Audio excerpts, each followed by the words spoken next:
दोस्तों, साल 2020 में द अमेजिंग स्टोरीज के नाम से एक छोटी सी सीरीज आई थी। हर एपिसोड की कहानी दूसरे से अलग है। इसी में है द रिप नाम का एक एपिसोड जो टाइम ट्रेवल पर बेस्ड है, और इस वीडियो में हम उसी की कहानी एक्सप्लेन करने वाले हैं। चैनल को सब्सक्राइब करना ना भूले। इस कहानी की शुरुआत होती है और हमें एक माँ और उसका बेटा दिखाए जाते हैं जो ओहायो से कैलिफोर्निया जा रहे थे।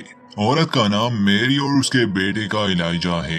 शुरुआत की बातचीत से हम ये समझ पाते हैं कि असल में मैरी इलाइजा को उसकी आंट से मिलवाने ले जा रही है। उसका दिल बहलाने के लिए मैरी ये भी कहती है कि रास्ते में एक बहुत अच्छा जू आने वाला है और वहाँ के जानवर तुम्हें जरूर पसंद आएंगे। इलाइजा की बातों से ऐसा लग रहा था जैसे वो वहां नहीं जाना चाहता, वो कैलिफोर्निया में ही खुश था। वो कहता है कि मैं डेट को मिस कर रहा हूँ। ये सुनकर मैरी कहती है कि मैं भी। इसका मतलब है कि अब वो इस दुनिया में नहीं रहे। जीपीएस की गड़बड़ी की वजह से मैरी रास्ता भटक गई। थोड़ा आगे जाने पर जैसे ही वो यू टर्न लेने वाली थी, अचानक से जमीन हिलने लगी। देखते ही देखते एक प्लेन उनके करीब ही क्रैश हो जाता है। गाड़ी की विंडशील्ड टूट जाती है जिससे मैरी और उसका बेटा काफी घबरा गए। वो क्रैश प्लेन इनके नजरों के सामने ही था। इलाइजा गाड़ी से उतर जाता है और उस तरफ भागता है। उसकी माँ बहुत आवाजें देती है कि रुक जाओ, मगर वो अपनी माँ की बात नहीं सुनता। करीब पहुंचकर ये देखते हैं कि वो एक पुराना फाइटर प्लेन है। मैरी जल्दी से पुलिस वालों को कॉल करती है और प्लेन क्रैश के बारे में बताती है। तभी इलाइजा का ध्यान पायलट पर गया। वो अपनी माँ से कहता है कि पायलट अब भी जिंदा है। प्लेन में आग लगने वाली थी। इलाइजा अपनी माँ से कहता है कि आप उसकी मदद करें वरना वो मर जाएगा। मैरी जल्दी से प्लेन की तरफ भागती है। पायलट अपने होश में आ चुका था। मैरी उसे जल्दी से बाहर निकालती है। प्लेन में आग लग चुकी थी। अगर थोड़ी देर भी पायलट उसमें रह जाता तो उसकी मौत तय थी। मैरी उसे किनारे पर ले आती है। इस आदमी का नाम लेफ्टिनेंट थियोडोर कॉल था। ये एक अमेरिकन सैनिक था, मगर हकीकत ये थी कि ये वर्ल्ड वॉर 2 के समय से था। यूनिवर्स के किसी एनोमली की वजह से इसने समय यात्रा की और अब ये पहुंच गया है साल 2020 में। मगर इस बात का पता ना तो इस आदमी को है ना ही मैरी को। असल में थियोडोर तो बर्मा में लड़ रहा था, मगर वो ओहायो में पहुंच गया। जान बचाने पर वो उन्हें शुक्रिया कहता है और पूछता है कि तुम लोग इंग्लिश हो या जर्मन।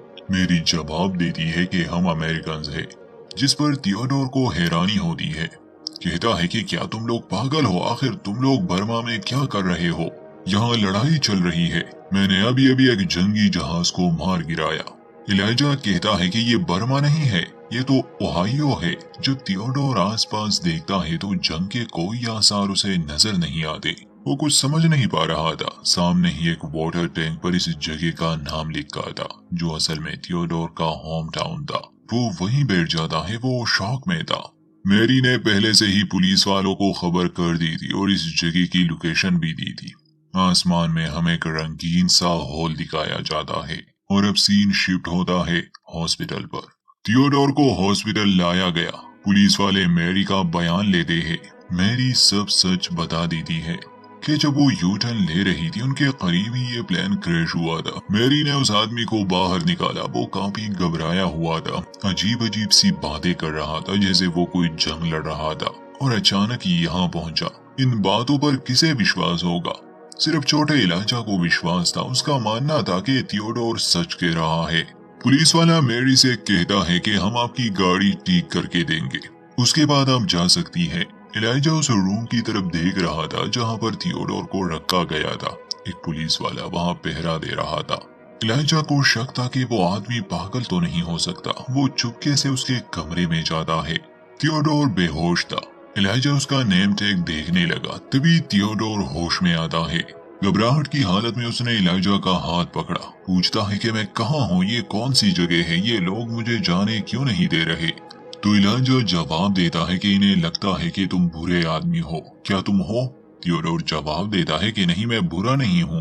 इलाइजा कहता है कि तुम ओहायो के एक अस्पताल में हो। क्या तुम सच में एक सैनिक हो?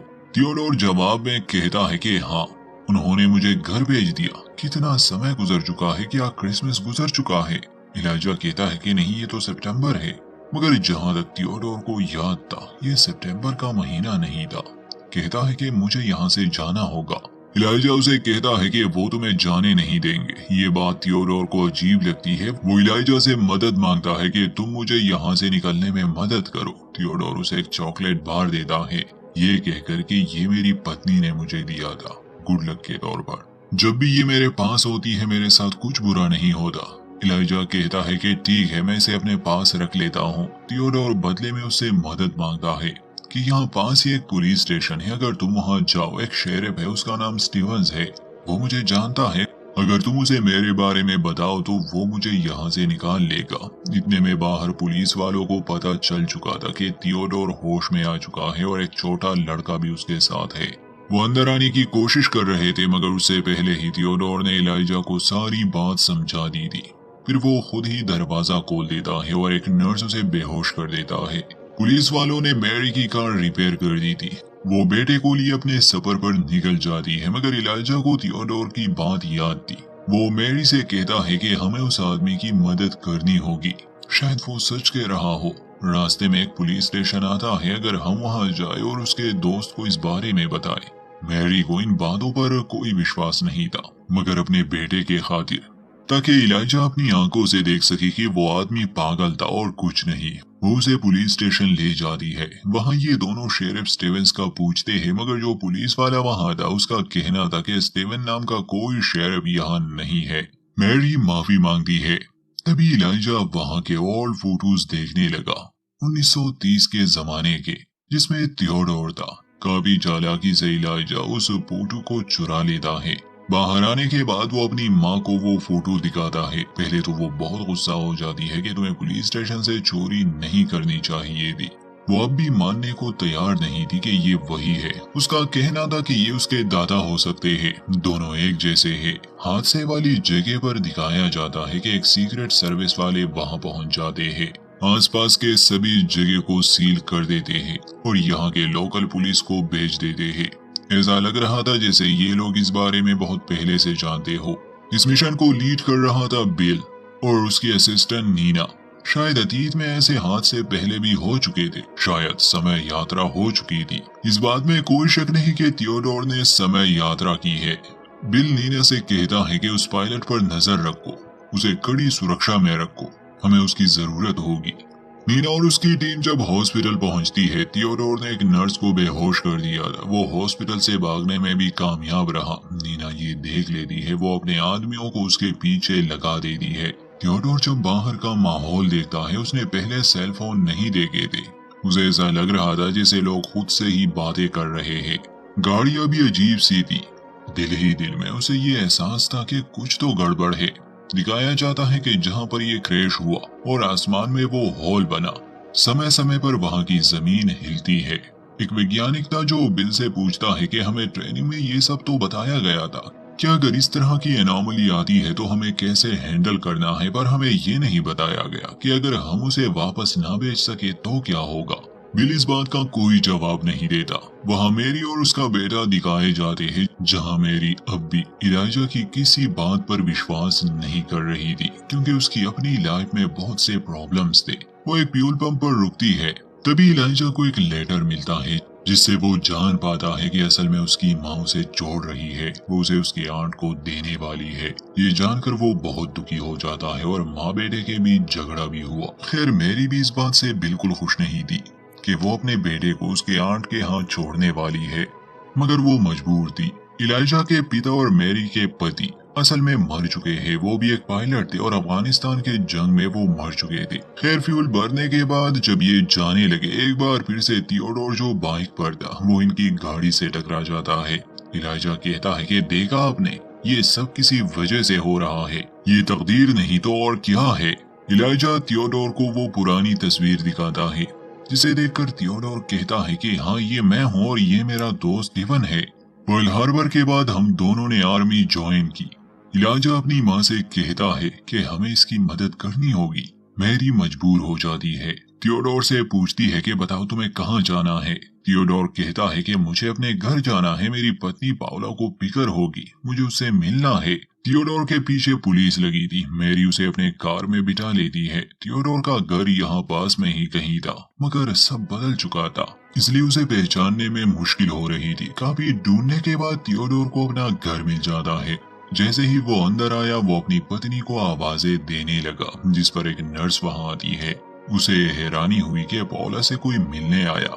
नर्स बताती है कि वो उसका ख्याल रख रही है, अगर आप चाहें तो उससे मिल सकते हैं। थियोडोर जब घर में लगे तस्वीरों को देखता है तब उसे यकीन आया कि कई साल बीत चुके हैं, थियोडोर कभी घर आया ही नहीं था। इसलिए पाउला ने किसी और से शादी की और उसके बच्चे हुए। थियोडोर वहां कुछ ढूंढने लगा, फिर वो बहुत दुखी हो जाता है। बिना पाउला से मिले वो बाहर चला गया। अब वो सच जान गया कि ये उसका समय नहीं है। इतने में वो सीक्रेट सर्विस वाले भी वहां पहुंच जाते हैं मिलिट्री के साथ। बिल उसे समझाता है कि देखो, तुम्हें भागने की जरूरत नहीं, हम तुम्हें नुकसान पहुंचाना नहीं चाहते, हम तो सब ठीक करना चाहते हैं। तुम अपने समय में नहीं हो, एक अनोमली की वजह से तुम भविष्य में आ गए हो, तुम्हें वापस अपने समय में जाना होगा। अगर तुम नहीं गए तो बहुत तबाही होगी और बहुत से लोग मारे जाएंगे। इतने में भूकंप आ जाता है। बिल बताता है कि क्या तुम अपनी पाउला के पास नहीं जाना चाहते। थियोडोर जाने के लिए मान भी जाता, मगर अंदर मैरी और एलाइजा ने ये डिस्कवर कर लिया था कि असल में उस जंग में थियोडोर की मौत हो गई थी। इसका मतलब कि अगर सब ठीक करना है तो थियोडोर को मरना होगा अतीत में। तभी एलाइजा भागते हुए आता है और उसे कहता है कि तुम वापस नहीं जा सकते, अगर तुम गए तो तुम मारे जाओगे। न्यूज में ये बताया गया है कि बर्मा में तुम्हारी मौत हो गई थी। वो थियोडोर को मजबूर करता है और दोनों वहां से भाग जाते हैं। क्योंकि थियोडोर यहीं पर पला बड़ा था, इसलिए उसे रास्ते याद थे। सीक्रेट सर्विस वाले उसे पकड़ नहीं पाते। दोनों एक नदी के करीब पहुंच गए। एलाइजा बहुत खुश था क्योंकि थियोडोर में उसे अपनी पिता की झलक नजर आती, और उसके लिए तो ये सबसे इंटरेस्टिंग बात थी कि वो एक ऐसा इंसान है जिसने समय यात्रा की है। खैर, नदी के उस पार एक इमारत थी। थियोडोर एलाइजा से कहता है कि जंग पर जाने से पहले मैंने और पाउला ने वहां डांस किया था, और अब कोई फायदा नहीं, वो सब खत्म हो चुका है। असल में थियोडोर वापस अपने समय में जाना चाहता था, मगर एलाइजा उसे रोक रहा था। वो उसे अपने पिता के बारे में बताता है कि वो भी एक पायलट थे और वो भी जंग में मारे गए। वो थियोडोर से कहता है कि शायद तुम यहाँ ऐसे नहीं आए, शायद ये तकदीर है और तुम्हारे आने के पीछे कोई मकसद होगा। थियोडोर को ऐसा कुछ नहीं लग रहा था। एलाइजा उसे कहता है कि अगर तुम्हें वापस जाना भी है तो अपने साथ कुछ जरूरी सामान ले जाओ ताकि तुम जिंदा रहो। वहाँ सीक्रेट सर्विस वाले मैरी को अपने हेडक्वार्टर ले जाते हैं। कहानी क्लियर हो जाती है जब नीना बताती है कि असल में ये जो एनोमली सामने आई है, इसे हम रिफ्ट कहते हैं। ये कई बार हो चुका है। अगर हमने उस इंसान को वापस अपने समय में नहीं भेजा तो एक बड़ी तबाही होगी। न्यूज पर अक्सर तुमने ये सब देखा होगा, उसका असली रीजन यही है, मगर हम इन बातों को राज रखते हैं। हमें थियोडोर को वापस भेजना होगा, बिल्कुल वैसे ही जैसे वो आया था। हमारे पास बस कुछ ही घंटे हैं, वरना फिर 100 मील के दायरे में सारे लोग मर जाएंगे।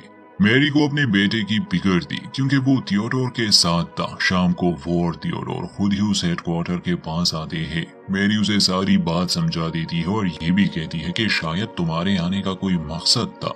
अब वो वापस जाने के लिए मान गया, मगर जाने से पहले वो पाउला से मिलता है। अब तो वो काफी ओल्ड हो चुकी थी, मगर ये इमोशनल था। खैर, वो उसे अलविदा कहता है। पाउला के लिए ये सब तो बस एक सपना था। उसने आज भी थियोडोर की तस्वीर अपने साथ रखी थी, एक लॉकेट में। जाने से पहले थियोडोर मैरी को सलाह देता है कि वो अपने बेटे को अकेला ना छोड़े, समय बहुत कम था। थियोडोर के प्लान को वापस से ठीक किया जाता है। बिल कहता है कि अतीत की एक भी चीज यहाँ नहीं रहनी चाहिए। तभी उसे याद आता है कि उसने अपना चॉकलेट बार एलाइजा को दिया था। जब वो उसे वापस मांगता है तो वो एलाइजा खा चुका था। खैर, अब कुछ नहीं हो सकता था। थियोडोर उन्हें यकीन दिलाता है कि इससे कुछ नहीं बदलेगा। वो अपने प्लेन में बैठता है और सीधा उसी हॉल में चला जाता है जहां से वो आया था। मैरी, उसका बेटा और बाकी सब ये जादू देख रहे थे। बिल को डर था कि शायद वो समय पर ना पहुंच पाए और यहाँ के लोगों की मौत हो जाए, मगर थियोडोर पहुंच जाता है। वो रोशनी खत्म हो गई, सभी खुश थे और खुशी खुशी इस कहानी का अंत होता है।